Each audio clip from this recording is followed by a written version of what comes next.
ആദ്യം നമുക്ക് നെയ്ച്ചോറിനുള്ള അരി റെഡിയാക്കാം. ബസ്മതി റൈസ് ഒരു 2.5 ഗ്ലാസ് എടുത്തിട്ടുണ്ട്. അത് നന്നായി കഴുകി 15 മിനിറ്റ് വെള്ളത്തിൽ കുതിർത്ത് വെള്ളം വാലാൻ വെച്ചിരിക്കുന്നതാണ്. നിങ്ങളുടെ വീട്ടിൽ ഏത് ഗ്ലാസ്സിലാണോ കപ്പിലാണോ എടുക്കുന്നത് അതിൽ 2.5 ഗ്ലാസ് എടുക്കുക. അപ്പോൾ അതേ കപ്പിൽ തന്നെ ഒരു 5 ഗ്ലാസ് വെള്ളം, ചിലപ്പോൾ ചില അരിക്ക് 5.5 ഗ്ലാസ് വെള്ളം വേണ്ടി വരും. ഇനി മസാലകൾ ചെറിയ ഏലക്കായ, വലിയ ഏലക്കായ, പിന്നെ ജാതിപത്രി, ഗ്രാമ്പൂ, കറുകപ്പട്ട, പിന്നെ ഞാൻ 2 തക്കോലം എടുത്തിട്ടുണ്ട്. പിന്നെ ബേ ലീഫ് ഉണ്ടെങ്കിൽ ബേ ലീഫും കൂടെ എടുക്കാം. ഞാനിനി ഏലക്കായ ഇപ്പോൾ ഒന്ന് പൊളിച്ച് കൊണ്ടുവന്നിട്ടുണ്ട്. ഇനി നമുക്ക് വേണ്ടത് 3 സവാള വട്ടത്തിൽ കനം കുറഞ്ഞ് അരിഞ്ഞതാണ്. അത് മാത്രം മതി. മറ്റതൊക്കെ ഞാൻ ഫിഷ് മസാലയ്ക്ക് വേണ്ടി റെഡിയാക്കി വെച്ചിരിക്കുന്നതാണ്. ഇനി നമുക്ക് വേണ്ടത് കാഷ്യൂനട്ടും മുന്തിരിങ്ങയാണ്. അത് നിങ്ങൾക്ക് ഇഷ്ടമുള്ള അത്ര എടുക്കാം. ഇനി നമുക്ക് ബിരിയാണി പോട്ട് അടുപ്പിൽ വെച്ചിട്ട് അതിലേക്ക് ഒരു 2 ടേബിൾ സ്പൂൺ ബട്ടറോ അല്ലെങ്കിൽ നെയ്യോ ഒഴിക്കാം. ബട്ടർ ഒഴിക്കുമ്പോൾ റൈസ് ഒന്നുകൂടെ സോഫ്റ്റ് ആവും. അപ്പം ഇനി അതിലേക്ക് നമ്മൾ ചെയ്യാൻ പോകുന്നത് ഓരോരോ ഗരം മസാലകളായിട്ട് ഇടുകയാണ്. ഗ്രാമ്പൂ, കറുകപ്പട്ട, തക്കോലം, ബേ ലീഫ് ഉണ്ടെങ്കിൽ ബേ ലീഫ്, ജാതിപത്രി എല്ലാം കഴിഞ്ഞ് ലാസ്റ്റ് ഞാനൊരു സാജീരകം എന്ന് പറഞ്ഞൊരു ജീരകം ഇടുന്നുണ്ട്. അത് നമ്മുടെ നെയ്ച്ചോറ് നല്ല ഫ്ലേവർ കൊടുക്കും. സാജീരകം ചെറിയൊരു ജീരകമാണത്.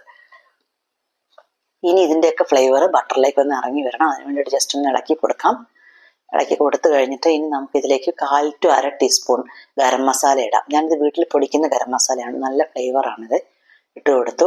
ഇനി നമ്മൾ അരി വെള്ളം മാർന്ന് വെച്ചിരിക്കുന്ന അരിയും ഇട്ടിട്ട് നന്നായിട്ട് ഒരു 1.5 മിനിറ്റോളം അരി ഒന്ന് ക്രിസ്പി ആക്കി എടുക്കാനായിട്ടൊന്ന് ഇളക്കിക്കൊണ്ടിരിക്കണം. ചെറിയ തീയിൽ മതി, ഒരുപാട് ക്രിസ്പി ആവണ്ട. ഒന്ന് നല്ല ക്രിസ്പി ആയിട്ട് വന്നതിന് ശേഷം 5 ഗ്ലാസ് വെള്ളം അല്ലെങ്കിൽ 5.5 ഗ്ലാസ് വെള്ളം ഡിപ്പെൻസ് ഓൺ അരി നമുക്ക് അതിലേക്ക് ഒഴിച്ചു കൊടുക്കാം. അതിനുശേഷം ഒരു 1/2 മുറി നാരങ്ങയുടെ നീര് അതിലേക്ക് ഒഴിക്കാം.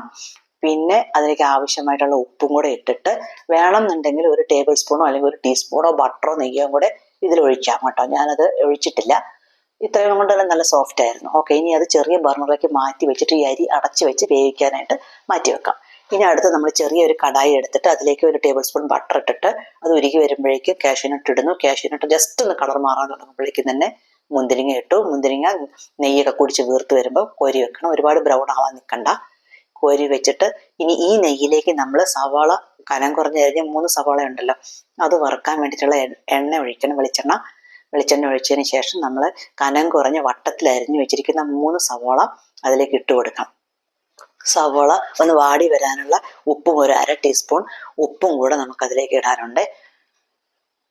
ഉപ്പ് ഇട്ടാൽ മാത്രം പോരാ, ഈ സവാള ക്രിസ്പി ആയി വരാനായിട്ട് ഒരു 1/2 ടീസ്പൂൺ പഞ്ചസാരയും കൂടെ ഞാൻ അതിലേക്ക് ഇടുന്നുണ്ട്. സോ 1/2 ടീസ്പൂൺ ഉപ്പും 1/2 ടീസ്പൂൺ പഞ്ചസാരയും കൂടെ ഇട്ട് നന്നായിട്ട് ഇത് വറുത്തെടുക്കണം.